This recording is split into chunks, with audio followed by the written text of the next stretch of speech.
don't really wanna hear the truth no more. Think they scared how I make them feel. And you can say anything you want about me, I ain't worried, that don't make it real. They don't really wanna hear the real no more. Think they scared how I make them act. And you can say anything you want about me, I ain't tripping, that don't make it fact. Look, coming live from the gutter like a cold puddle, with water whipping road shuttle.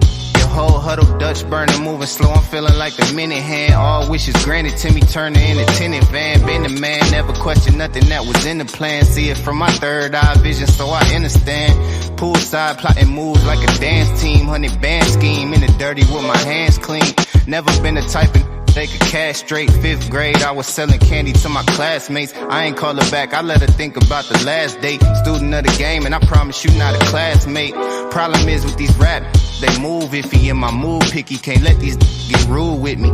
God spitting on to keep my in it, hit the game. Acting like I slipped in it, small town fly.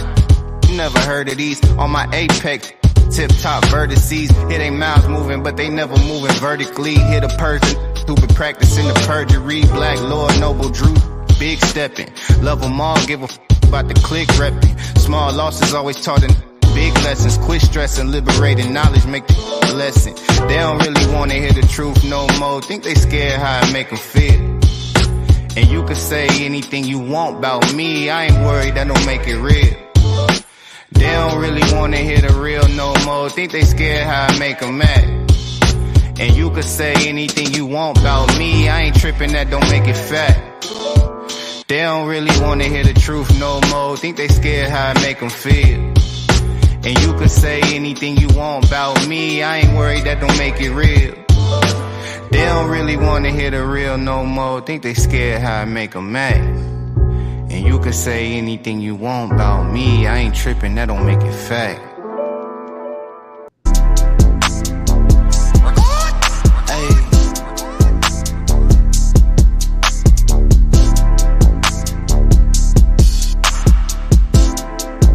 Hey. Tell her no stress, no biggie. Baby, I'm just too jiggy. Better know I brought that with me.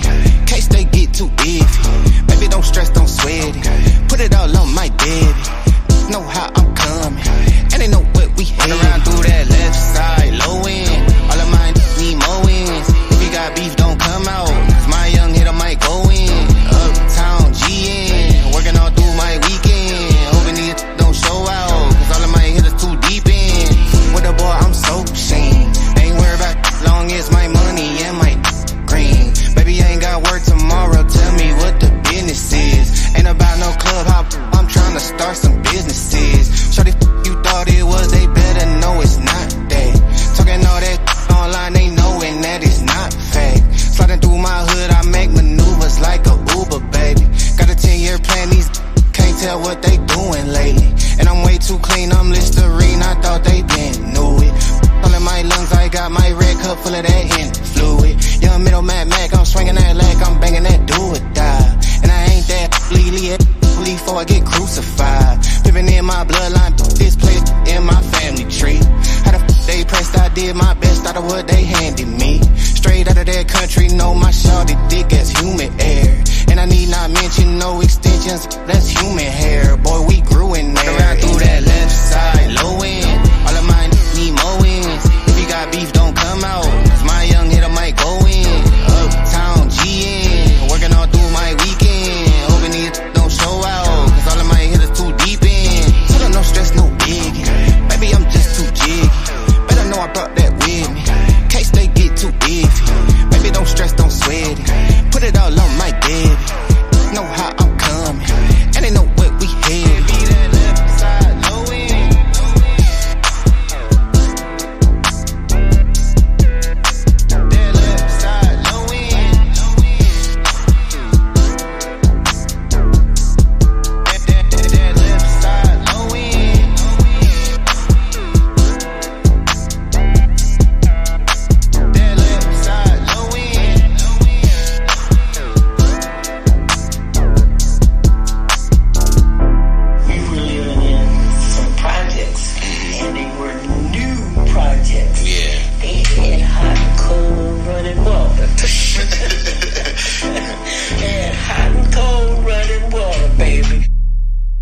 Hot and cold running water, baby. Welcome to Paradigm Shift TV 314. This is your brother, DMG the Poet, a.k.a. Brother Pianki.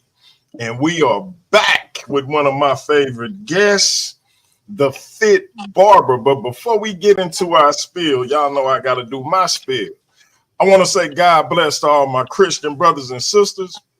I want to say hotel to all my Kemetic brothers and sisters. I want to say shalom or shalom to all my Israelite brothers and sisters. Shout out to Captain K and Officer Nakamal, Mashallah. I want to say assalamu alaikum to all my brothers and sisters in the NOI. I want to say Islam to all my Moorish brothers and sisters. I want to say peace to all my brothers and sisters in the nation of gods and nerf them 5%ers. Shout out to the God body, Marlon Simmons. Last and certainly not least, I want to say Jumbo to all the rest of my brothers and sisters all throughout the African diaspora, because you know what it is, family. Whether you're atheist, whether you're Rasta, whether you're Abo, you think you're Indian, it don't matter to me. If you're black, I'm with you, and I hope you with me. Our different ideologies should not keep us from uniting. We can't have unity without uniformity, and we can disagree without being disrespectfully disagreeable. Shout out to my man Rocky in the building. Y'all go check out Coffee, Culture, and Comparative Mythology. With that being said, my brother, let's get into it, man. What's going on? What's going on, brother? What's happening? You already know, man. Please reintroduce yourself to the Paradigm Shift TV 314 audience. My name is Michael Conley, born and raised in St. Louis, specifically U City. That's a special part of St. Louis.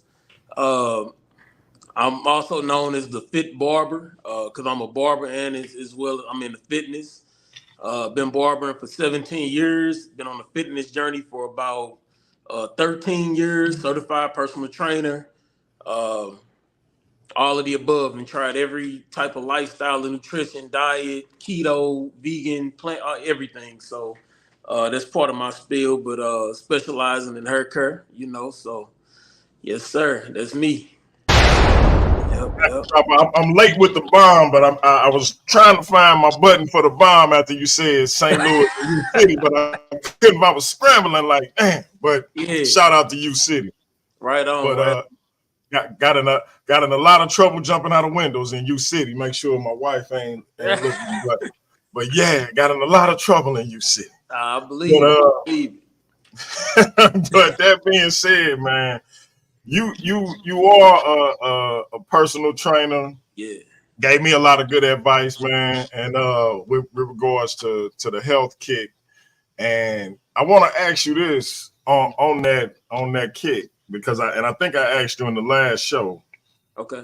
When you hear people being critical of some of the brothers and sisters who kind of paved the way in the conscious community for health, like the Dr. Sabis, the Dr. Layla Africas, and people of that ilk, when you hear critiques against them and against the lifestyles that they've put forth that have changed people's lives for the better, how do you respond to that in regards to people saying that they not legitimate or whatever the case may be?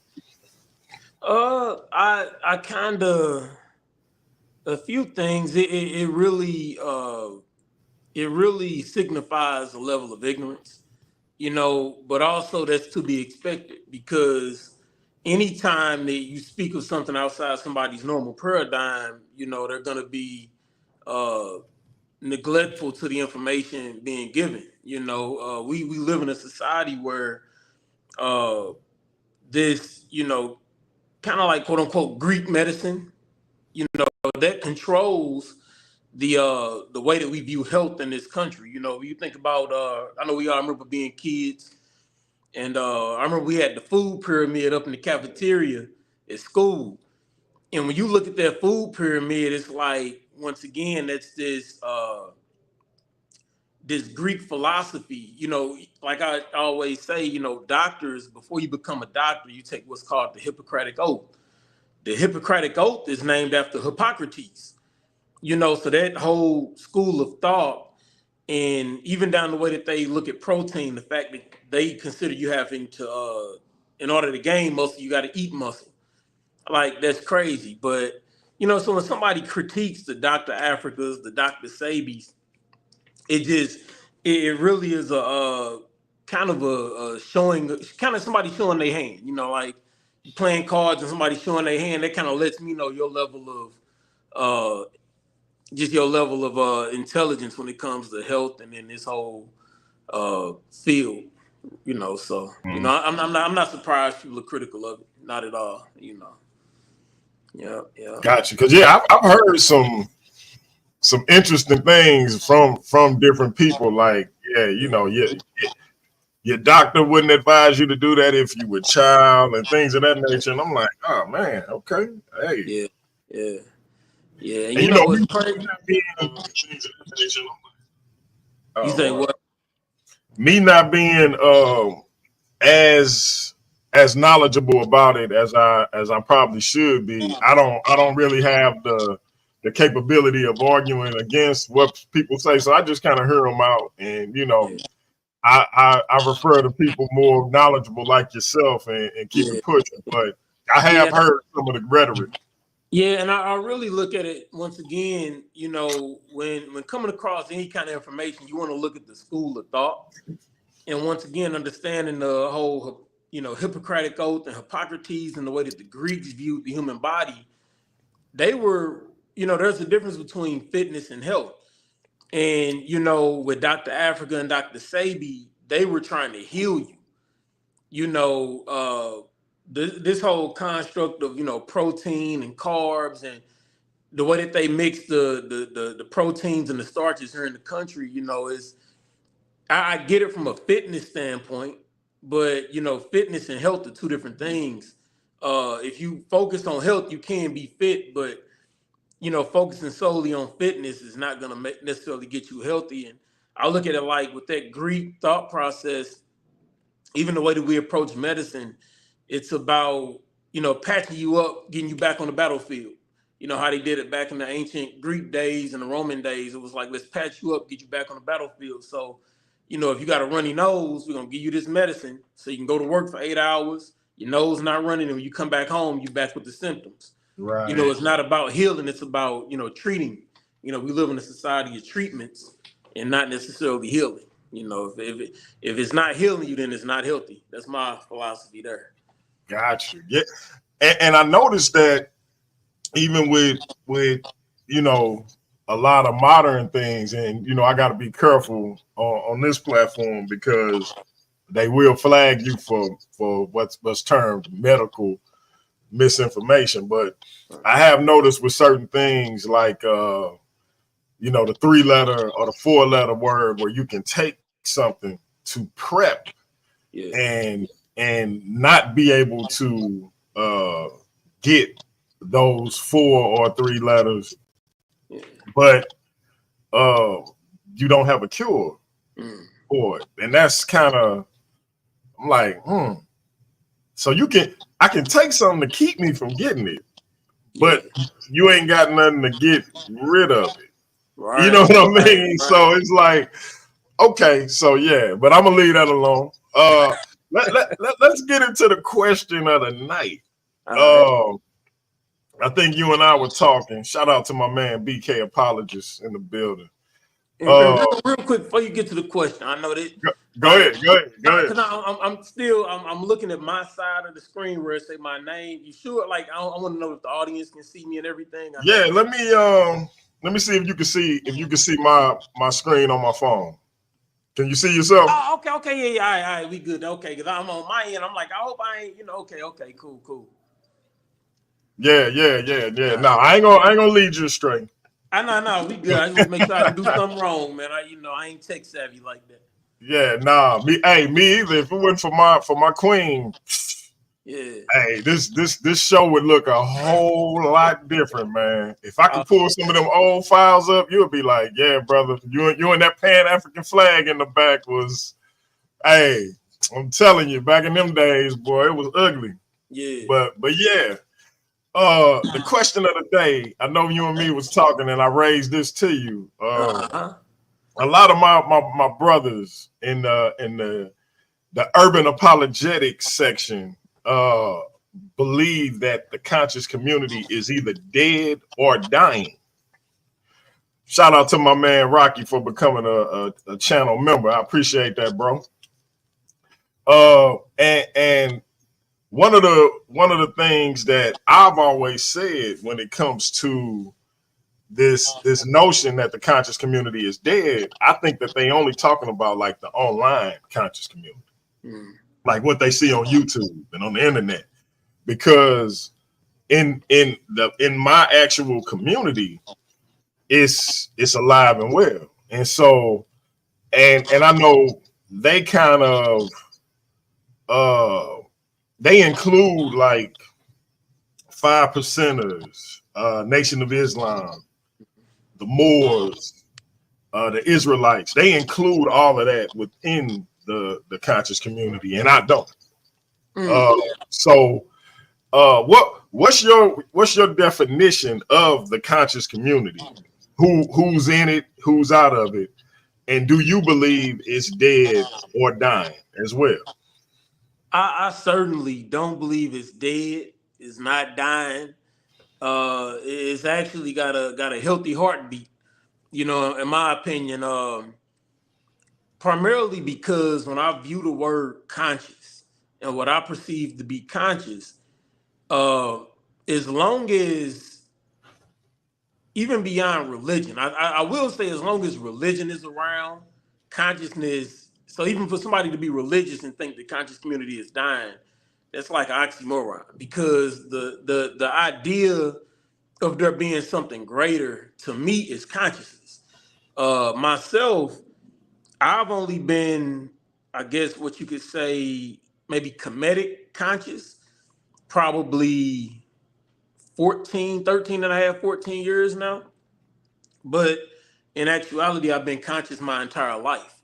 Uh, just knowing that there was something greater. You know, I think that you're not conscious if you just believe that we here and it's just this is it.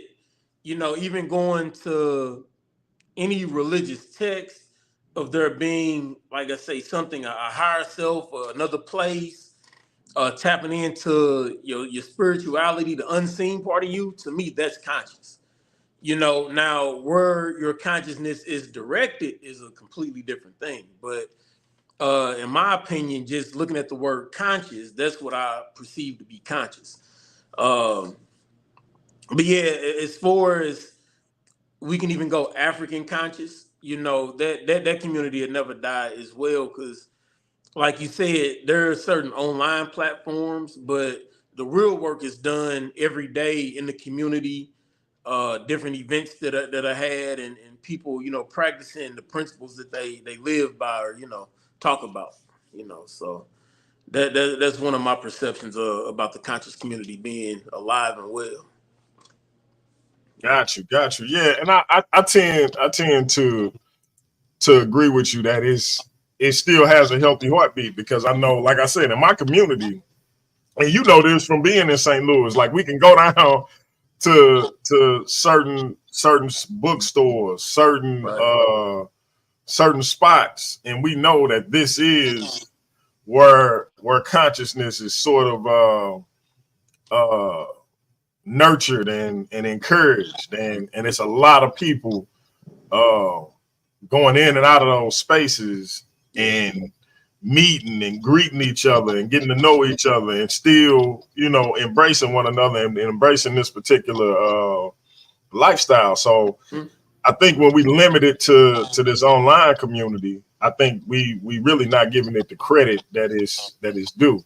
Right. But And because, you know, I like I think, said, right here in St. Louis, we got a lot of spots. and I think though, when I really like take a step back and think about the conscious community and just consciousness in general, is levels to it. You know, I would like to think of you and myself as being brothers that are, you know, we in our PhD level of it. You know, when you think about like a school system, you know, there are some people that are still in elementary school with a consciousness, and honestly don't want to offend nobody. However, I think of those people as being our everyday Christians that we have that are, you know, believe that like that's the end all be all. You know, I look at them as being elementary conscious. Like it's a level of consciousness because you know that there is something greater. However, you know, you got to go further. It's like if A is the source, they stopped at like D. And you got to go to C, B, and then you got to get to A. You know, you and I, with our understanding, you know, we're at level, we're at A with it. So I think there's definitely levels to consciousness, and you know, I think it'll always be a journey for some trying to get to the greatest level of consciousness, but we gotta, you know, get people past, you know, level D and C and B. They gotta come down to A. They got to, you What know. what what what do you think of the idea that Israelites or black Hebrew Israelites, Moors, um, well, uh, the NOI. Do you 5%ers? Do you feel like they should also be encapsulated or included within that dome of the conscious community? Uh, man, they, It's kind of tricky yeah, it you is. know I it think is kind of tricky. I think it's a place for them, but it is just like in every community. You know, when you look at an actual community, you know, there's levels to each community. You know, there's some areas that are doing better than other areas within the community, and I think it's a place for those groups you mentioned in the community. They just haven't made it to. They ain't on our block yet. You know, they're a couple of streets over. You know, they still on their journey, but they, you know, they're not all the way conscious. You know, I guess they, you know, because I guess, and I say that not jabbing, but you know, when I think about the Nation of Islam, you know, it's woken a lot of brothers up. You know, they have done good. However, you know, let's understand Islam, and to my understanding, um, the Arabs invaded North Africa around 740 AD. You know, so I look at it like, what does Africa and what do we look like without colonization, without these invasions, or we Islamic? I doubt it. You know, same thing with Christianity. Without these invasions, are we Christian? You know, what were we doing? I guarantee if you go back to, let's go back to Kemet. What now, however, you know, I do think that, once again, in my opinion, I believe that when we look at history, there, you know, at some point in time, like right now, how English is the language of the day and things will be translated in English today.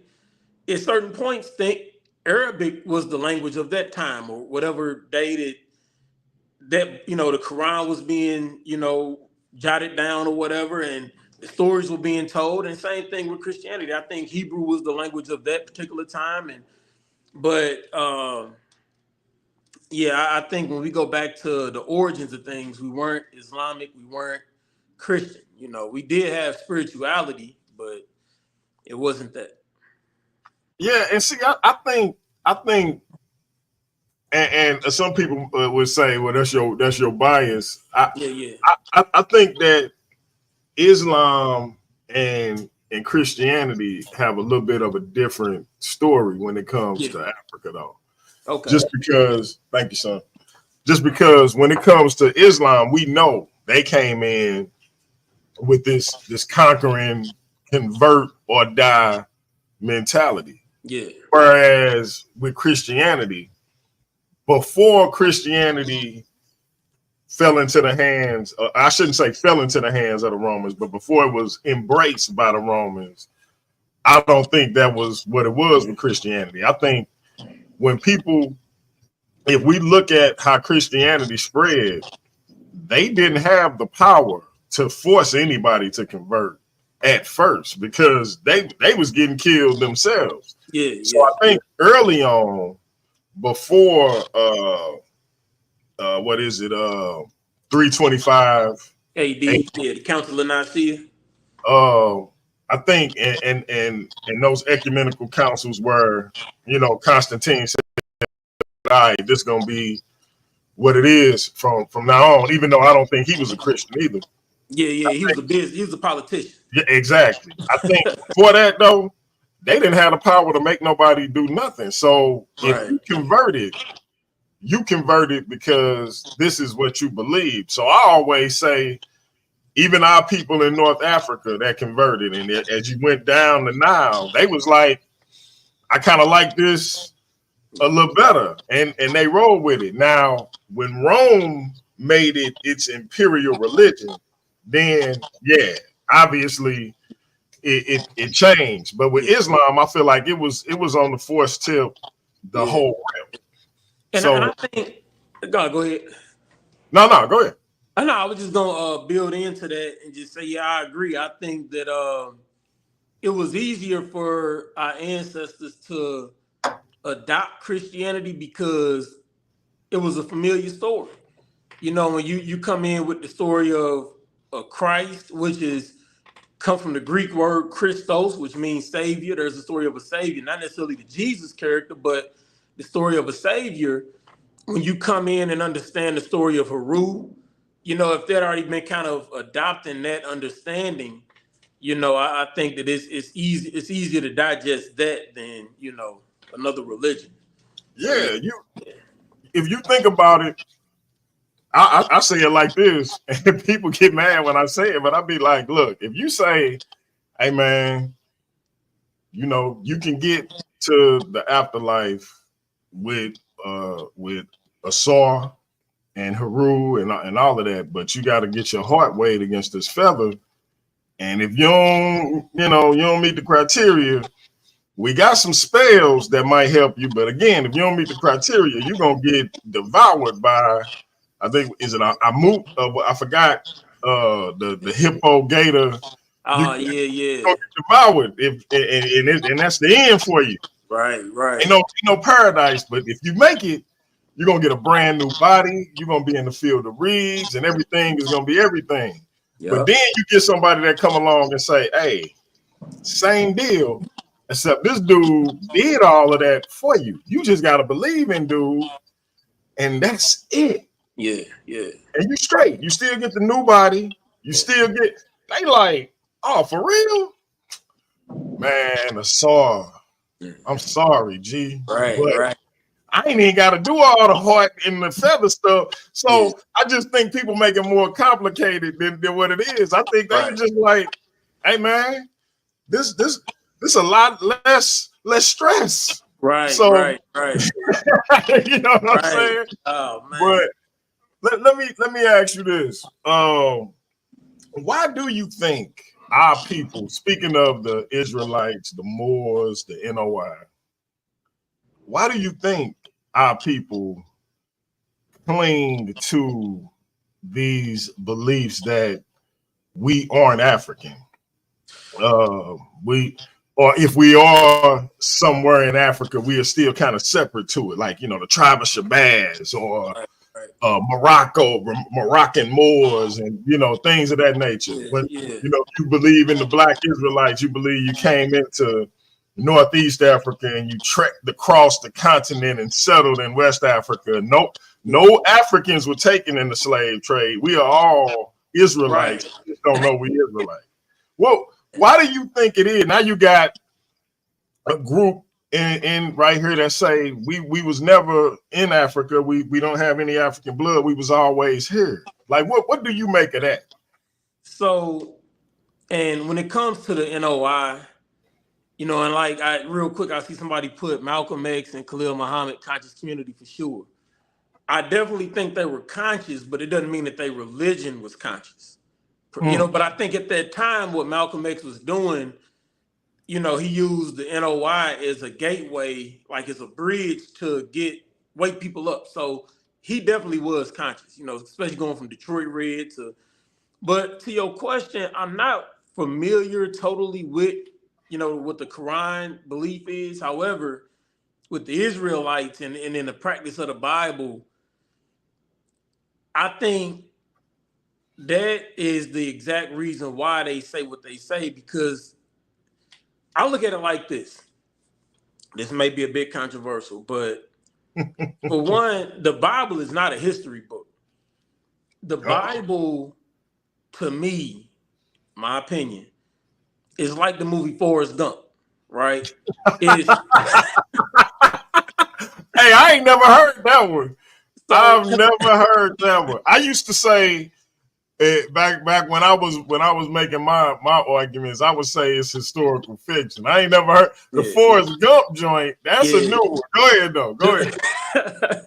The reason I say Forrest Gump is because great story, amazing messages, not based on a true story, however, inspired by true events. Let me say that again. Great story, amazing messages, not based on a true story, however, inspired by true events.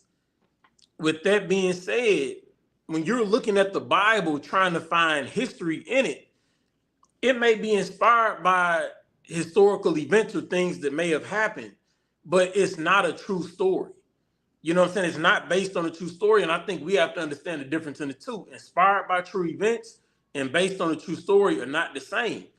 And when you're trying to base like your belief structure on something that's like once same thing with Paid in Full. Inspired by true events, but not based on a true story. You know what I'm saying? So it's like we trying to find an identity in this. Of course, they're gonna identify with we the Hebrew Israelites.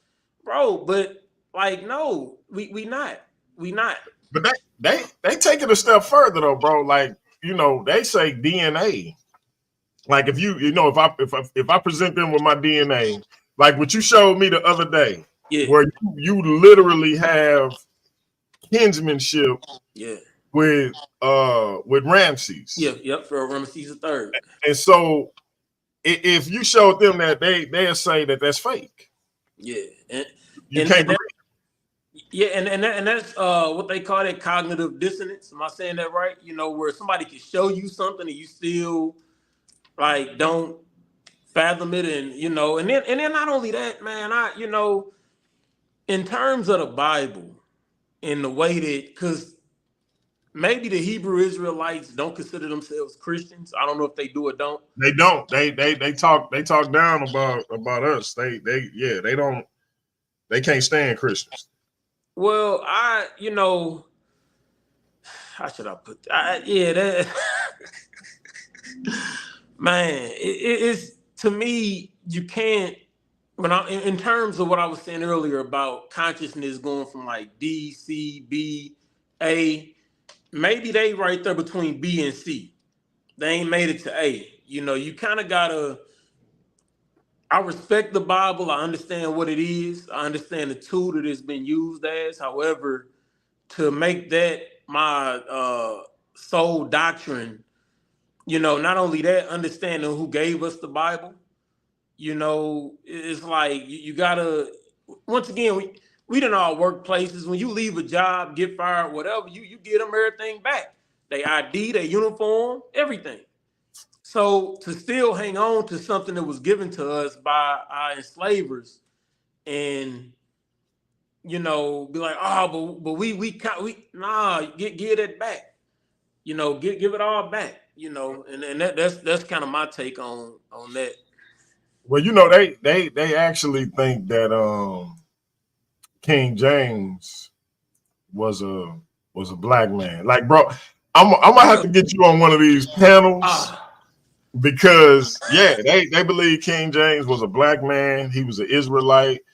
The Dark Ages is when Israelites ruled Europe. Not the time frame between uh the end of the Roman Empire and the beginning of the Renaissance, or if you just wanted to say when the Moors ruled Spain, when the Israelites ruled all of Europe. So it's deep. It's King deep. James black. King James was black, bro. Oh man, I only know one black King James, and Black. he who? Exactly. Oh man, And that's in the 21st century. So wow. yeah, man. I had a whole debate. I'm gonna have to send you that debate with me and Captain K, man. We had a whole debate. Oh, and one group, the One West group, believed that Native Indians are part of the lost tribes of Israel, but Africans ain't our people, but the Native Indians is. Wow. But they forget the Native Indians had our people. The 5 civilized tribes had our people enslaved. Right. Hey man, Golly. it's heavy. It's heavy, bro. So yeah. Wow. Dang. So with that, yeah. Anyway, so as it pertains to consciousness, though, I will say this: you mentioned, being more on the comedic lens of thought, right? Oh yeah. And so a lot of brothers and sisters within the quote unquote conscious community are now saying that people who follow Kemet are just as bad as Hebrew Israelites. They just as bad as Moors. They just as bad as any other pseudo group because the ancient people of Kemet were not black. They saying the ancient people of Kemet were not black. And Correct. these are conscious people saying this? I don't even know if they would consider themselves to be in the conscious community anymore. Okay. Yeah. But when I first started listening to them, they were firmly entrenched in the conscious community. I don't know if they've broken away from it now since they saying that. But yeah, they say that, they wasn't black. I think I had two brothers actually bring a lady on, and they was trying to get her. She was like a white Egyptologist, right? Yeah. And they was trying to get her to agree with them, and she didn't even agree with them.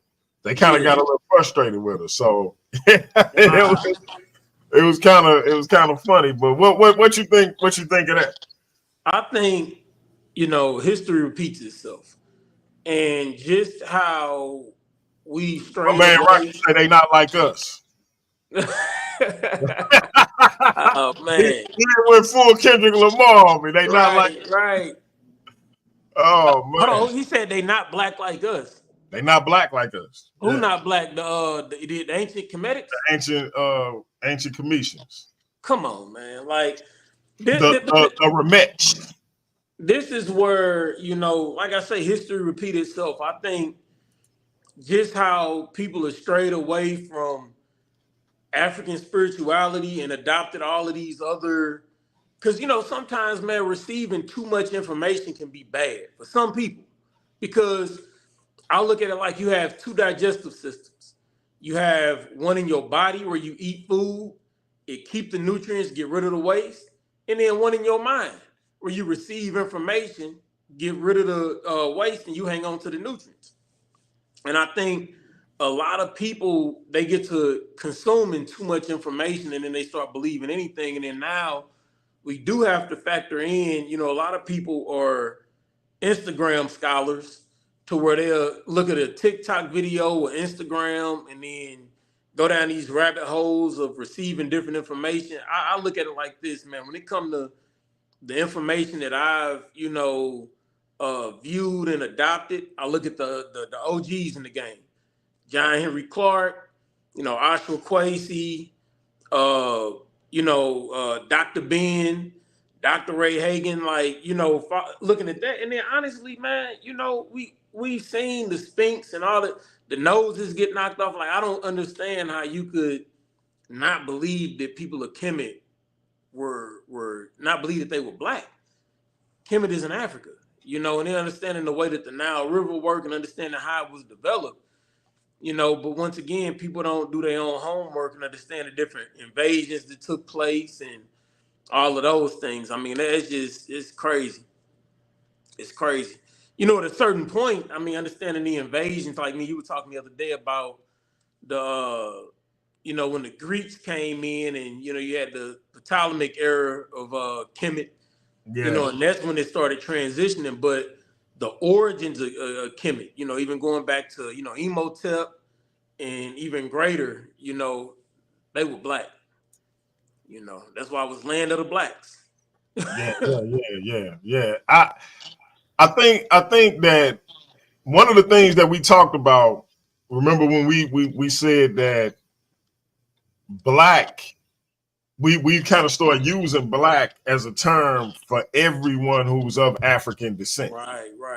And I really think that just pertains to those who are victims of the transatlantic slave trade in what is known as the United States of America. Yeah. I don't think black is a term that we can just superimpose over everyone of African descent. Like David Ortiz, I ain't never heard him say I'm a black man. Yeah. Or Manny Ramirez for that matter. But he looked like a light-skinned brother to me. Right.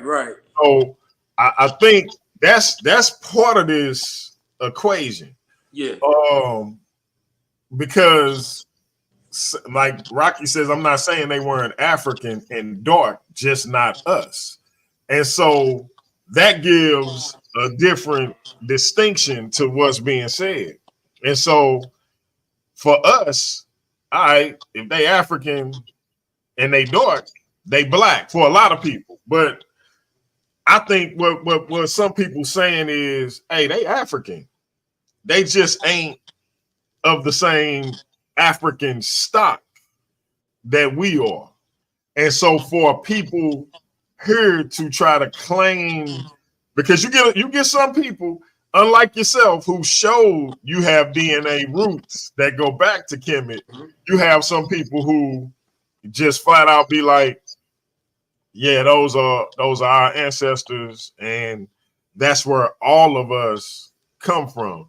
And I think that's where some of the confusion and some of the pushback may be coming from. Yeah, and I think that for one, I mean, okay, in that case, then instead, like, how should I put it? I mean, for lack of a better term, I guess we called the ancient Kemetic people black. I mean, I guess you'd even say they called themselves black, because if I'm not mistaken, didn't Kemet mean land of the blacks? It's some arguments going on whether they saying the people were black or the land itself was black. That's an ongoing debate, even as we speak. Man, God, people want. I mean, I'm telling you, bro. I'm not making this up, man.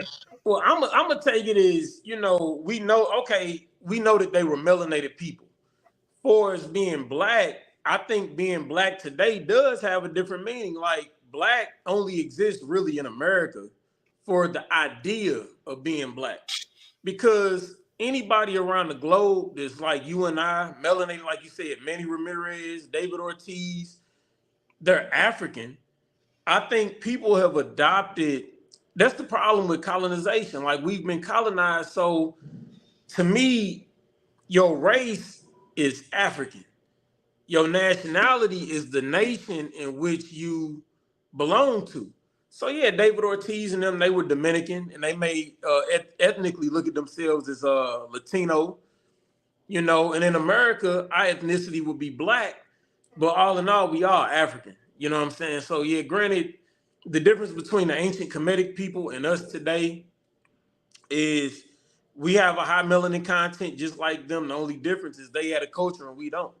You know, and I think that that's one of the key differences. You know, Hey, that's the perfect segue. That's the perfect segue. I had to throw it in there. You know where I'm about to go. Hey, That's a what the perfect culture look segue. like. That's a perfect segue. So Oh, now, man. your hallmark since we met is that black people don't have a culture. Yeah. Now, you got me teetering on that line, bro. Like I'm about to lose friends and alienate people because I'm like, man, I'm gonna have to find another barber because I think you got me, bro. Because I'm like, man, I think he right, man. Like, so let's talk about black people not having a culture. That was a perfect segue. Oh man. Let's talk about black people not having a culture. Cause I know that get people. Look, Pandemics already talking about, and we still have culture. Like, look, so let's for the people who wouldn't hear the last time. Why do you say black people don't have a culture? Because looking around at other cultures, actual cultures, they have a system of protection. They dictate who comes in it, who's a part of it, how it's controlled. Black people, since being in this country, have struggled with what our identity is. You know, power is when someone defines who you are and you accept that as your own definition. Like, example, brother DMG, I can't tell you who you are. You know who you are. You define yourself. That's your power. As a people, we've allowed other groups to tell us who we are. And then we've allowed other people to tell us what we like, how to dress.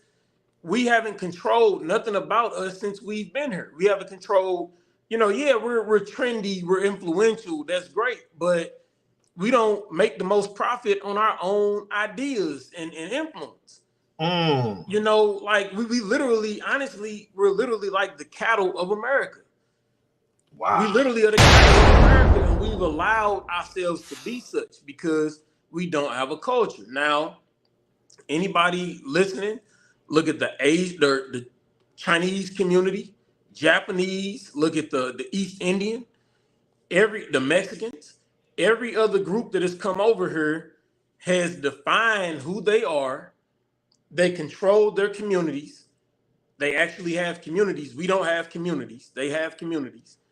And like I said, more than anything, they have traditions. The East Indians, when you see them, they dress the same way. They've been dressing the same way for centuries. Us, every 10 years, our fashion change up. And then not only that, we don't even support black fashion was a trend. It waved, came in, went out. So, I mean, the list go on as to why we don't have a culture. What I found is that black people, we're a society, not a culture.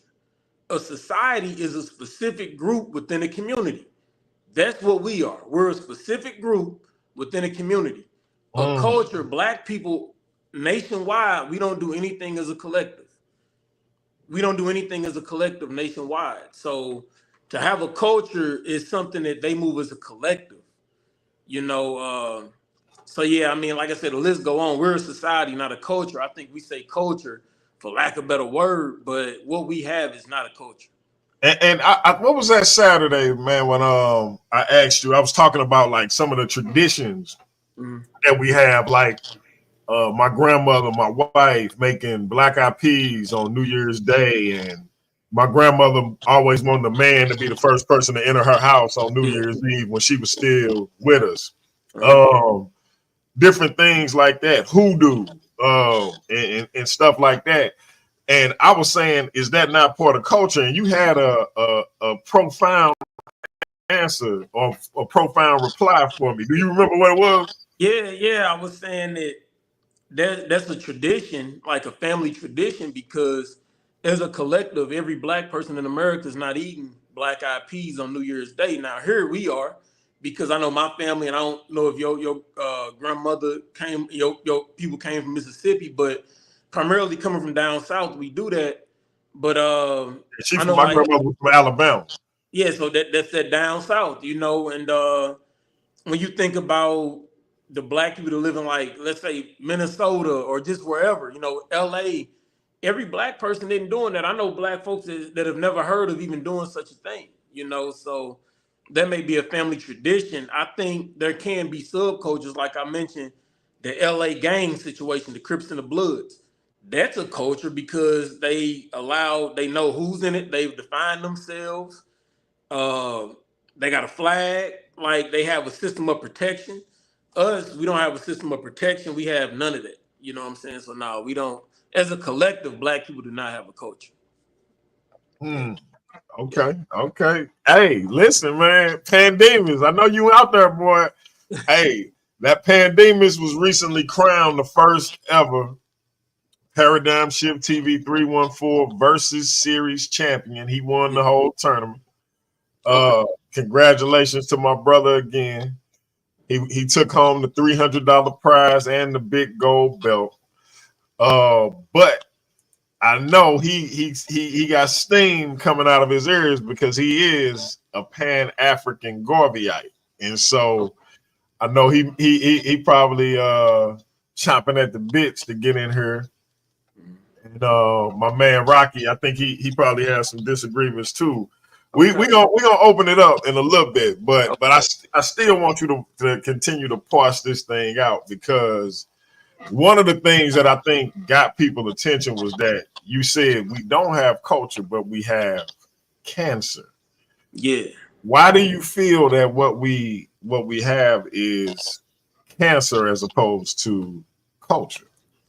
Because when you look at a cell, in the body is trillions of cells. Like we're one big cell composed of trillions of cells.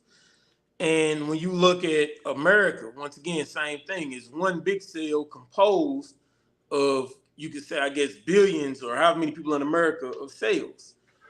And when you think about cellular structure, like cells are supposed to, be productive, and cells have a culture themselves. Like a cancer, by definition, what a cancer cell is, it's a cell that grows like radically. And when I look at what we have as a people, is like we're not cultivating anything productive as a collective. When I think about, granted, you have, black people doing good things, you have a couple of millionaires or whatever the case is, but in the grand scheme of things, when I look at what's going on in our neighborhoods, our inner cities, things of that sort, who our kids are looking up to, like, it's not productive. Right now, when you look at the dating situation right now, like, what are we producing?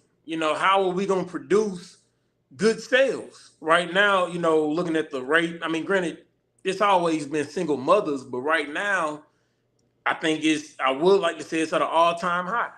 And when you look at what's going on with our young men, with our young women in these communities, that's cancerous.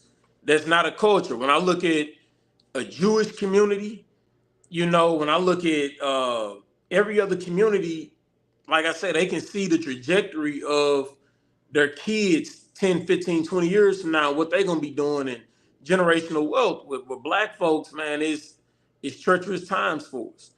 It's treacherous times. I don't know what the next 20 years looks like for black people. So as a body, I see it weakening. I don't see it getting stronger. Hey, man. You say DMG shouldn't let any of us on. To be honest, this would be a great standalone. I kind of agree with you, Rocky. I kind of agree with you. He really don't need. It's almost like, you know, if somebody want to challenge what he got to say, they can just come on in the next couple of weeks when we come back and have a conversation. I agree with you on that. So let me. It's actually a lot of viewers that believe we actually have a culture. Yeah. Wow. Yeah. I mean, like I say, just that goes back to that cognitive dissonance where the proof is in the pudding. The proof is in the pudding. When we think about how dysfunctional we are, you know, you look online and just look at how black men and women deal with each other nowadays. You know what I'm saying? Granted, there are successful situations, but I'm at the barbershop. I got a lot of brothers I cut that are having hell out here dating, and a lot of single mothers bringing their kids up here. So if we got a culture, how come, you know, our male and female relationships aren't working? You know, if we have a culture, like I told you, I cut a brother that, well, not brother, but he was Pakistani, and in his culture, they actually arrange the marriages. And they do that not like the coming to America way where you see your bride the day that you get married. right. But like basically you first have to have a college diploma. And then, you know, you tell your dad, like, hey, dad, I'm ready to, you know, start this, you know, marriage process. He may know a guy that has a daughter, and then y'all come together as a family. And first, y'all families got to see if they get along. Because when you marry somebody, you marry their family. And you go on dates, y'all are never alone together. And then y'all, it's an intentional courtship process. With black people, how do we learn how to date? From white slave owners and the way that they deal with their women. You know, it's not culture to go to the bar, have some drinks, say, damn, she got a fat ass. And then get her number, take her back, you know, hit her a few times, get her pregnant, like, damn, I don't even like her. You know what I'm saying? That's not a culture. That's not a culture. Even when you look at animals, animals have more culture than black people in the sense of the way that they do their courtship. You know, whether it's, I mean, let's think about it. Whether it's a peacock, you know, opening up, showing like, hey, pick me. Like they have rituals. You know what I'm saying? You think about the rams butting each other, trying to get the woman. You know, even look at the Lion Kingdom. The female lion is going after the strongest lion so the pride can be strong. There's protocol, there's rituals. What rituals do we have? Like I say, we like, damn, she got a big booty. Let me get her number. You know, what you think of this comment, my man? That the world champion put on the screen. What you think of that? Actually, this is not black culture. I do it because it's trendy. But however, parts and this is parts black men parting their hair came from looking at white men parting their hair, combing it over. Now, granted, we added our own sauce to it by making it a slant, but this ain't black culture. It's not. Barbering is black culture because that started in ancient Kemet. But putting the part in your head, that came from seeing the white man part his head, then black folks on the right. That's what that came from. Oh, man, what you thinking, man? What you think? What you think of this comment? That's facts. What you think of this comment? What it say? He said this platform is positive black culture. I think that's a trick question. Man, he's tricky with it, boy. He is tricky with it. It's a positive black platform. we discussed what we would like. Hey, you couldn't get them, Pan. You couldn't get them. It's a positive journey to black culture. It's the journey, but you know. You couldn't get them, Pan. You thought you had them. Hey, that was a good one, Pan. Look, well, I'm like, oh, man, he got him with this one. It ain't really no way out of it. He is on the platform. So, yeah, that was a good one. But his answer, he said it's a positive black platform. I mean, yeah. Oh, man. It is. I think you and Pan have a dope conversation, too. Right? Oh, yeah, I'm sure. Yeah. But yeah, man, it's, you know, and real quick, it was something else I thought about. We can come back to the culture thing, but when I was thinking about the consciousness and the consciousness, you know, like, you know, when you come in and you drop these topics on me, I go down this rabbit hole of thoughts. I be like, damn, like, I be riding home thinking like, so something else I thought about in regards to Christianity. Okay. I would like to think when I really sit back and think about African spirituality, Kemetic especially, but African spirituality, the closest form of African spirituality in Christianity is the Catholic Church. Like the more I really sat and thought about that, man, because, you know, real quick. Yeah, we talked about how when you like the way they dress and all of that, kind of like some of their iconography. Yeah, then the rituals, you know, like even like, you know, my son going to a Catholic high school, he came in and we was talking because they had like mass, and he was like, you know, we they when they do their prayer, they pray to like the saints, the angels, and then God. I'm like, oh, really? So I'm like, damn, and you know, to become a saint, you got to die first. And you know, in African spirituality, we pray to the ancestors.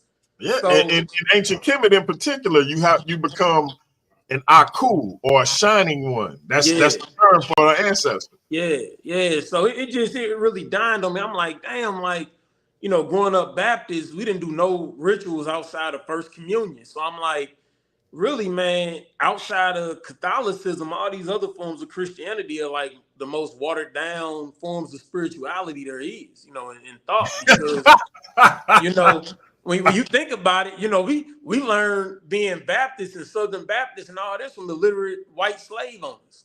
You know what I'm saying? Well, this the pushback I give you on Christianity with regards to how we got it, and this what I always tell people.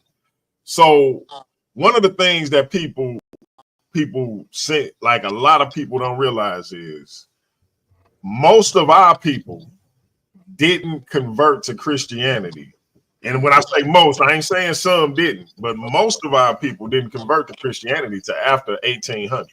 Right. And so with that being the case, you had the Invisible Institute. Because remember, these people didn't want our people to become Christians. They didn't want them reading that book. Yeah. They were giving them they was cherry picking scriptures here and there. And that's what I always ask people. If I cherry pick certain parts of the Pert M. Haru, and I cherry pick the part about Sutek violating Haru, and Geb pointing his rod towards his mouth, and I say, hey, this is Kemetic spirituality, what would your answer be? Yeah. You saying that if you told me, would you agree that that's Kemetic spirituality? Yeah, I would. Yeah. That just those parts? Hold on, say that again. The part about if I cherry picked and took the part of the Pert M. Haru where Sutek tries to assault Haru, or where Geb is pointing his rod towards his mouth, right? His private part towards his mouth. Geb being the personification of earth. Now, you know, symbolically, the reason he points his rod towards his mouth is because he spreads his own seed, and that's what fertilizes the earth. Now, you know, people try to make that into a homosexual thing. Symbolic. But what if I took those two things and said, hey, this is Kemetic spirituality? Would you agree with that? Oh, no. Yeah, not just taking that little snippet. Right. Yeah, I guess I'm hearing. Or if I took those two and maybe just 20 more little spells and stories here and there, you wouldn't agree that was that fully encompassed Kemetic spirituality, right? No, not at all. Yeah. Yeah, and so that's my point when it comes to the Bible. The enslaver literally cherry-picked scriptures that fit what he wanted to do and gave it to our people. When our people got the whole Bible and they started going out in the woods and having church for themselves at night, that's when they started becoming Christians. And they chose that on their own. We give, to me, this is my opinion, we give the enslaver too much credit when we say he gave us Christianity, or he forced Christianity on us, because you can't force nobody to believe nothing.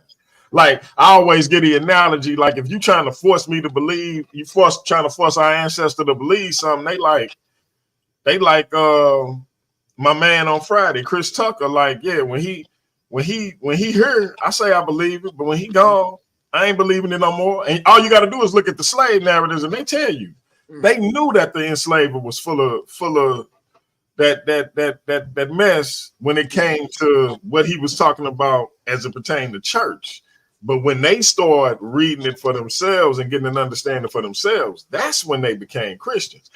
I say we put more respect on our ancestors' name. We put more respect on their intelligence, because when they got the Bible for themselves and they start reading it independent of that slave master, that's when they turned up on Christianity. And that's when they start fighting for their own liberation. But we tend to look at it the opposite way. And I always wonder, why do we only get them? And that's another thing when it comes to the enslaver. We talk about the ones who claim to be Christian but had our ancestors enslaved, but we don't talk about the ones that claim to be Christian and was helping our ancestors get free. So it's little nuances in history that we don't really examine. But I don't think the enslaver gave our ancestors Christianity, because Christianity would be the entire book. Christianity would be giving them the total encompassing nature of what a Christian's supposed to do and supposed to be. Do unto others as you would have them do unto you. I don't think they really wanted to have our ancestors read that, because then the ancestor gonna say, well, why you ain't got your ass out here picking cotton? Right. So you see what I'm saying? So with that, what you think of that in light of our ancestors in regards to them having their own autonomy as it related to what they ended up choosing to follow? Or do you still feel that it was forced on them? And I'm just talking about us here in the United States, because I can't speak to what happened anywhere else. Right. I think I definitely agree with a lot of what you were saying. Like, we definitely got to give them credit for getting their own understanding. But I still think, because the first thing they did was strip the African out of our ancestor when they got over here. It's like, we gonna strip them of all even I heard a story that even they made it illegal to drum. So that's when tap dancing started, because everything African, they wanted to remove it, from us.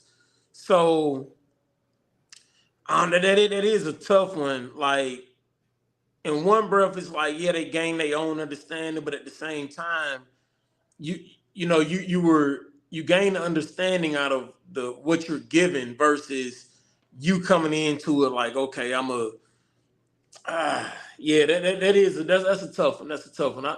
But I'm with you. And then too, I think like maybe they looked at the Bible as a way. It was almost like they only hope that they had at that time. It's like, what other hope that they have? You can't practice your African traditions fully, so you gotta utilize this book you've been given. So it's like Yeah, and I think too, another thing that we miss, people like they actually incorporated their African traditions into they belief, because like you go in a black church and you go in another church, it ain't the same vibe at all. And shout out to my man Captain K in the building. He say slaves didn't turn up on Christianity and start learning nothing new. They push the same lies. I disagree, my brother, but me and you can talk about that.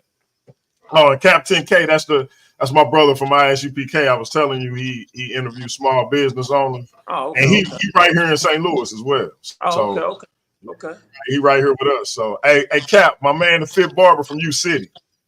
So, but yeah, I think one thing we miss is how those African traditions crept into the black church. Because, like, if you ever seen, like, I had a sister. Shout out to evangelist Ruth Miller.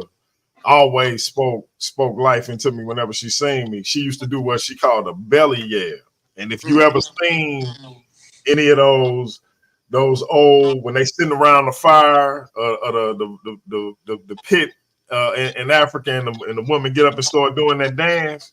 It's virtually the same thing. She just didn't put it in this church setting. So those traditions became amalgamated into the church. That's why I always say when Jabari say re-Africanize your tradition, I ain't got no problem with it, because that's what I feel like our ancestors was doing.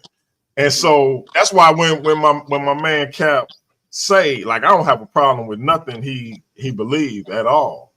But when he say we not African, I'm like, well, maybe some of us would, but obviously some of us was, because we got a whole lot of African traditions that we brought over here. Yeah. Jump in the broom with no Israelite tradition. Yeah. You know what I mean? Yeah. So even that pouring out was, libation, you know. Yeah. That pouring out libations, things of that nature. So I just think sometimes because we disagree with Christianity, which I get, we lose the nuances of exactly what our ancestors was able to do. Like the Free African Society is a Christian organization that put money aside for people who was less fortunate, for widows, for children. Absalom Jones and Richard Allen set that up, and they didn't say a Free Israelite Society. They didn't say a Free Aboriginal Society. They said a Free African Society. Yeah. So you know what I mean? Like yeah. they was on their P's and Q's with that. So I just think sometimes we get caught up in what the enslaver did, and we don't focus enough on what our ancestors actually did. Yeah, and I think regardless, I mean, you know, Black people, African people, we're the most spiritual people on the planet. So I think I agree. Anything spiritual, we gonna magnetize to it immediately. I think that's why so many brothers are, you know, practice Islam, Christianity, because anything spiritual, I think, is honestly unnatural, especially for a Black person to not believe in nothing. You know what I'm saying? Like, we got this melanin, you know, we got this pineal gland, like, you gotta believe in something, you know, like So you feel like it's unnatural for a person of African descent to be an atheist? Atheists, if I'm not mistaken, atheists don't believe in nothing. Correct. They believe in the Big Bang? A Pandemus, you an atheist, brother. Tell us what you believe, man. Is that the brother his name say the Pan-African atheist? Yes, sir. Yes, African sir. and atheists don't even go together. Because if you African, you Hey, spiritual. man, the world champ, the Versus Series champ, is an atheist. Pandemus, the Pan-African atheist.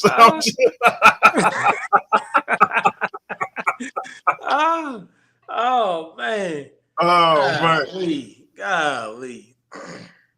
Man, yeah. To me, you can't have this pineal gland in your head and you just don't believe in nothing. Like, absolutely.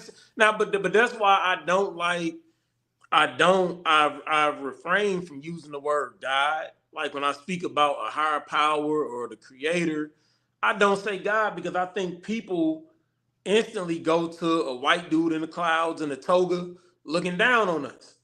And that's not, I do believe that man made God. And what I mean by that is, like, the way that we view God, when people hear that word, man made that image of what we think. You know, growing up, I used to hear all the time, God don't like ugly. It's like, come on, like, you know, like, we put human thought process on, you know. So that's why cleanliness is next to godliness. Yeah, like, come on, man. So that's why I really use, like, the universe, the creator, the most high, you know, heavenly mother and father, because you gotta acknowledge the duality, you know, whatever it is, but to not believe that's in something nothing. that vexed me.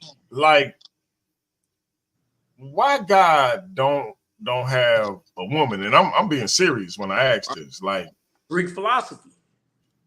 you know, that weighs heavy on my mind, man, because we emphasize God's masculinity. Mm-hmm. And I'm like, so in emphasizing his masculinity, we just cool with it not being a female. That vexes because I gotta have a female. Yeah, and gotcha. and I'm made in his image. Yeah. That's what, you know what I mean. So why do I have this insatiable desire for female Yeah. company? And you telling me I'm made in God image, but then we see in the Bible though, we see Ashtaroth and Asherah and she called the mother of heaven and things like that. Like, I don't think God not having a woman is really, I don't think that's right and exact. I think he It's got a not. woman just like I got a woman. Yep. And then even understanding nothing can come into life without duality, masculinity and femininity. Like there's that, but once again, that's another issue I have with Christianity. We have to first understand the school of thought in which it was given. Now, the Vatican is in Rome, and we got to understand their school of thought. Like I say, in regards to health, health and medicine, down to the church, and that's a very patriarch, male chauvinist society. To have, when you think about the Bible and in regard to the way it talk about men and God being a man and all that, and there's no woman, that's like I say, understanding African spirituality. You know what I'm saying? It's like that's where the two for me conflict, because it's like understanding African spirituality. I know there's duality. It was a sar and a set. It wasn't just a sar.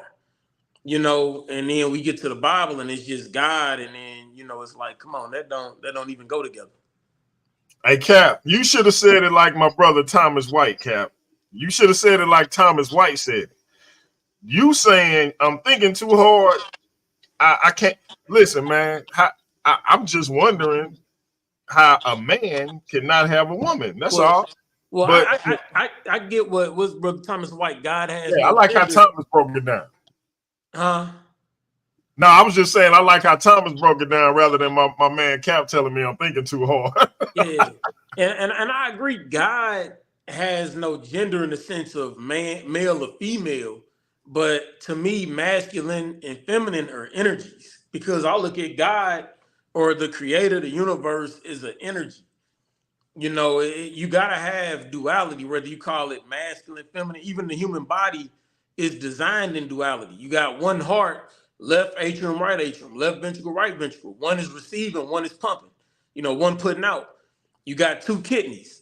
You got, I mean, everything in the human body, you got two arms, two legs. Like, it's duality in everything. So whether you look at it as male or female, it's still representative of two, especially being that we made in the creator's image. You got to acknowledge the two. Gotcha. So here's the question I think that's on everybody's mind as it pertains to the Fit Barber. Okay. Are you interested in having a versus series style debate or dialogue? Oh man, I'm with whatever. I'm with whatever, cause honestly,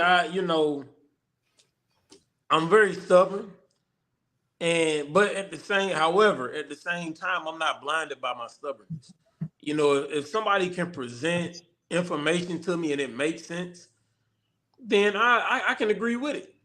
But in this debate of black people having a culture, is not there. I don't see it wavering away from that. We don't have a culture. I mean, I know that, like I said, it's a tough pill to swallow for a lot of people. But hey, I think we working towards getting a culture. That's where the dialogue come in, that we can work towards having a culture. But right now, as a collective, we Yeah. don't have one. We have influence. Like I said, we're the cattle of America. You know, everybody milk us, and then when they done milking us, you know, they make steaks. You know, out of that milk, you can make cheese, butter. Like they utilize everything that we create, but we on the back end of that. If we had a culture, we'd be on the front end of that. We don't have a seat at the table. What table do we have a seat at? We got Meg Thee Stallion shaking ass at Kamala Harris event. You know, you don't see that going on with the Asian community, the Jewish community, like none of that. Kamala Harris' husband Jewish. Why they ain't at the, you know, where Jerry Seinfeld ain't up here cracking jokes? Like, so nah, man, like we're viewed as the entertainment class of America, like Dr. Claude Anderson say, like, we gotta be producing sweat, running the football, shooting the basketball, singing, dancing, rapping, like we the entertainment. You know, that's it. And honestly, you know, looking at what a culture has done with the Mexicans, they've come up and they're surpassing us. I guarantee you, Yeah. economically, Mexicans are doing better than black people. When I started this gig that I just started, the one I was telling you I just did, when I decided to, you know, because I was doing the independent contractor thing for a while, and I was like, let me go back to the 9 to 5, get a little steady check going again. Before I got that new gig, a lot of places that I applied asked, Spanish speaking strongly encouraged, or in some instances it was required. And I was like, damn. So that means like most of the staff is Spanish speaking, if they actually requiring it or they strongly encouraging it. And I'm like, dang, I don't speak it. Only thing I can say is gracias, amigo, or something. You know what I mean? Like, I'm like, hey, what's up with that? But that just speaks to what you're saying. They seeming to have a larger foothold than we have in a while. Yeah, I mean, if we, once again, if we had a culture, man, black people, anything can happen to us. Like, I mean, you just most recently that I know of was Sonya Massey. I mean, granted, they charged the cop, but I mean, we've seen time and time again, black people fall at the hands of whether it's a cop or just a white person. Nothing happened. You cut the news on, they talk bad about China, but in America, if I go outside and smack a Chinese dude, there's gonna be an Asian hate crime because they have a culture in place. They have an immunity to the BS. We don't have it. They do whatever they want to with black people, whatever they want to. And we don't have a system in place to stop it from happening because we don't have a culture. We have trends. We trendy. Like I say, we influential. Whatever we decide we're going to do, whatever we're going to, the world is watching black Americans. But we don't capitalize on that. We don't profit the most off of it. You know, look at what's going on with Diddy right now. You know what I'm saying? Like, Hugh Hefner did it for 60 however many years. But Diddy is the, just to go to show we don't have a culture, like we start imploding on each other. It's more black folks online hating on Diddy, like, oh man, he a predator. You know, because they know that we don't have a culture. So when they say we bad, we're gonna decide, we're gonna be like, oh yeah, we bad. All right, well, we're gonna start hating each other too. Like when I'm like I say, hell, let a black person say Jackie Chan is a trafficker, a predator, whatever. You think Chinese people gonna be online bashing Jackie Chan? No. We don't have no protection for those within our quote unquote culture. What I say is a society, we don't have a protection of it. We unprotected. Don't have a culture. Man. Don't have it. Hey y'all, hey, listen. The brothers say we don't have a culture. Hey, Lord Banu been saying it. I might see if I can put him and Lord Banu together and do a tag team match against Pandemus and one of the other brothers, man. Like Pandemus, pick your teammate, man. I think this brother and Lord Banu on that topic may be a force to reckon with, man. Y'all might be in trouble with it. Like, he's starting to convince me, man. Like I said, I'm gonna have to find another place to get the beard trim, but I don't think they're gonna be able to get it right. So I'm stuck. Yeah. I'm starting to say we might not have no culture, man. Yeah. He might have me, bro. Yeah. But that being said, man, we gonna wrap it up in about 5 minutes. But so I gotta ask this, man. You mentioned Meg Thee Stallion shaking her tail at Kamala Harris rally. Yeah. When it comes to hip hop culture, is that not part and parcel to Black culture? So, to me, Meg Thee Stallion is rap, but she's not hip hop. You know, and I think there's a difference in the two. How do I want to phrase it? But just in regards to Meg Thee Stallion, the reason I say that's not Black culture is because we don't own it. You know, Meg Thee Stallion getting up there twerking, shaking her butt. Yeah, that's great influence, or she's popular, and that's why she was up there, because she can influence. But once again, when I think of a culture, like, how is her shaking butt, you know, helping move Black people to where we need to be? Honestly, it was so distasteful, because now there's creating further division in the household with male and female, because now it's further perpetuating this idea of a man can't tell me nothing. I'm independent. I don't need a man. So it's further, you know, distancing it. But when I think about rapping itself, yeah, it's a lot of brothers that are, you know, that are great. And I listen to rap. I love rap. But when I think about where the money going, like, we're not capitalizing the most off of it. And even then, if we controlled it, rap or hip hop wouldn't have never died.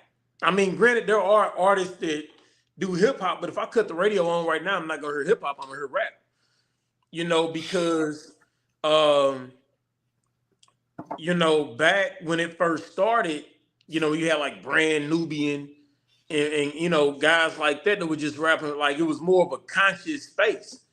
But since we don't own it, we don't control it, is creating a pipeline straight to prison. And once again, we the only group of people that glorify criminal behavior. You know, and it's not that we gravitate to illegal things, but at the same time, you know, the powers that be know that we come from a system of, you know, where we have broken families, poor education, poor economics. So a lot of this rap becomes the soundtrack to a lot of people's lives, and then they go outside and, you know, perpetuate that in their environment, and it send them straight to jail. You know, and same thing with the women. It's creating this real nigga and bad bitch image. You know, What's the difference between a rap song and a show like Sons of Anarchy, or if you're familiar with Sons of Anarchy, or The Sopranos, or Breaking Bad, or a movie like The Godfather or Goodfellas? Where a particular criminal lifestyle is somewhat glorified and perpetuated on screen, glorified, if you will. What's the difference between rap music as a form of entertainment and those films? Culture. Because the difference is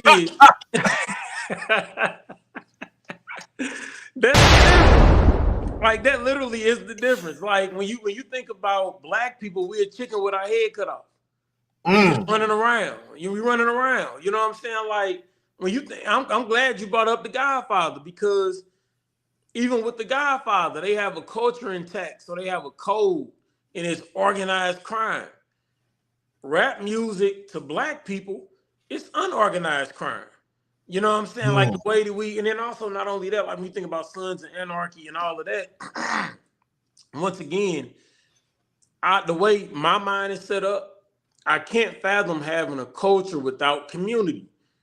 Right now, we have Black living spaces, but we don't have Black communities because, once again, if you go to a Black living space, we don't control the education system.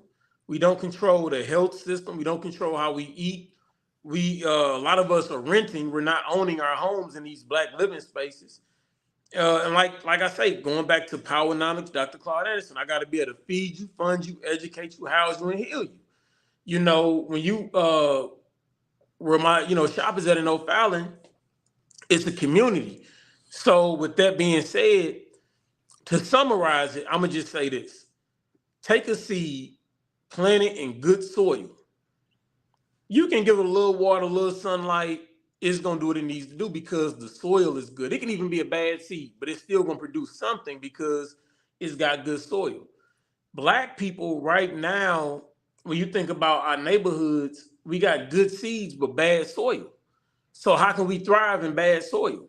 A kid can watch Sons of Anarchy, Godfather, all that, but right here in O'Fallon, where the shop is home ownership, great education system, fitness clubs all up and down the street, good grocery stores, so and it's hospitals and urgent cares all over the place.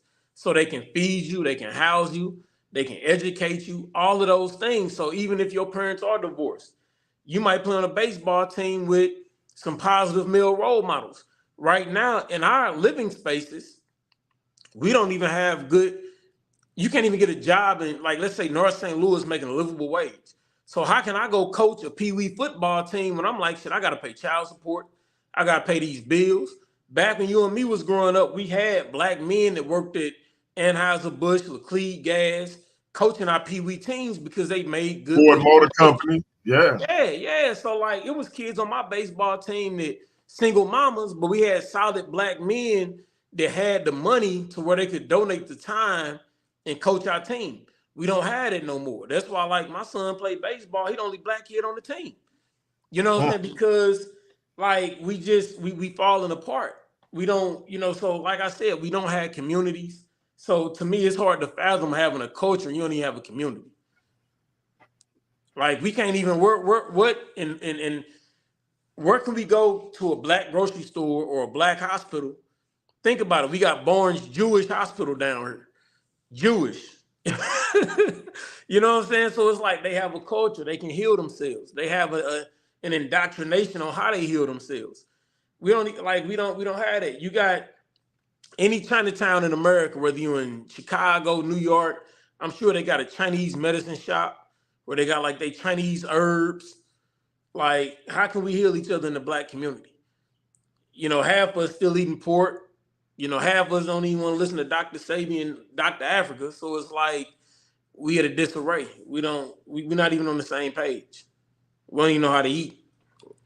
Like I say, we still thinking soul food is Black culture. And it's like it's not. I ain't gonna Man. pick up the past though. Hey, if I had time, I know. I'd have you go into that, but we're gonna do that on the next I'll be having the same barbershop jazz. talk. Yeah. We're gonna do that on the next barbershop talk with the Fit Barber, because that we gotta talk about that as well. So my brother, I appreciate it, man. Obviously I'll be up in the shop this Friday and we can kind of I'll be able to give you the feedback that I was getting in the back chat. Are you on Facebook? Yeah, I am. I'm gonna have to shoot you a Facebook request because I can add you to the back chat group because we got a back chat group. It be going crazy. So all right. It's a little different than the platform. It get real rowdy back there, but as long as you can handle it, I tell people if you can't handle certain language and the way, just tap out because people talk how they talk and it is what it is. I try to put a muzzle on certain things and people just can't help it. Be like, I ain't seen it like this. It'd be like, all right, let's let people rock. Please don't get offended. So look, Pandemic already salivating, talking about because he back there. He low key the warrant, the the sheriff of the back chat department, man. I put one of my Israelite brothers back there. Pan got everybody on the man. It was crazy. It was 20v1. Oh man, I like that kind of stuff though. I like it. Yeah. So I'm gonna have to find you on Facebook and add you to that joint. Man, for sure. But yeah, man. So obviously, man, we said we're gonna do this. We try to do this more often, and I know you're gonna be doing your own thing, which we definitely gonna be promoting over here. And right so, on. Any final words for the family? Nah, I think I summarized everything, man. I'm still sticking with, we don't have a culture. I'm open to hear anybody that think we have a culture. Like I stated before, I look at the Bible like Forrest Gump. Those are some summaries, but other than that, man, it was a pleasure, having me on again. It was a pleasure being on again. Thanks for having me on again, man. And I definitely appreciate it. Look forward to doing it again. Can't wait for any upcoming debates or whatever. I'm ready. And let them know, man, if they in St. Louis, how they could find you on Instagram for the personal fitness, for the haircuts, all of that good stuff. Yeah, I'm IG. I'm MC_DA_FITBARBER. You can tap in with me, hit me in the DM for haircut appointments. I got the link to the Style Seat app on there, so you can come in and get freshened up and tap in. Yeah, no doubt. And hey, listen, I tell everybody, Captain K, the reason the beard is where it's at is because of this brother, man. Y'all know, but y'all will see me with the beard one day and the goatee the next day, because I was just too tedious. But I finally found somebody that could hook a brother up, man. And the wife, that's the most important thing. The queen is happy with the facial follicle situation. So I'm telling y'all, if y'all in the St. Louis area, get with my brother. He gonna tighten you up. He can definitely get you straight on fitness and nutrition as well. Yep. So we're gonna be doing this either weekly or semi-weekly, depending on what the brother got going on. But it's Barbershop Talk with the Fit Barber. Yes, we're gonna be segueing that into his own thing. He's gonna be starting his own thing, and we're gonna be promoting it over here. Still doing some cross promotions. I'm gonna jump over there if welcome. Yeah. So, oh yeah. We definitely gonna get that popping, so y'all stay tuned for that. Y'all know what it is with the Paradigm Shift TV 314 universe. Shout out to all the supporters. I appreciate y'all. We may be small, but we got some loyal constituents. So shout out to each and every one of y'all, man. It's been your brother DMG the Poet, my man the Fit Barber Mike Connolly. We're gonna be black at it again. Until next time, I'm gonna leave y'all with my man Neo Love. Yeah. See y'all next time. Yeah. I know I got about 30 seconds to make y'all feel this before y'all turn it off these days. That I might not even release this. But I be doing this shit for me. Help me get through. I feel like I give until I can't, but most don't recognize it till I ain't. Blood on them covers, she hoping pain. Sorry, mama, but it ain't. This world took a toll on me, and everyone that say they love me always seem to follow me. The same one that call me great, treat me like I ain't shit. I read between the lines, it's written all over your eyes. I see the disappointment in the eyes of the ones who want me dead, but I ain't never been scared. I tried to get there. Sometimes I wonder if I survived or did I die on that ride to that hospital. Demons all around.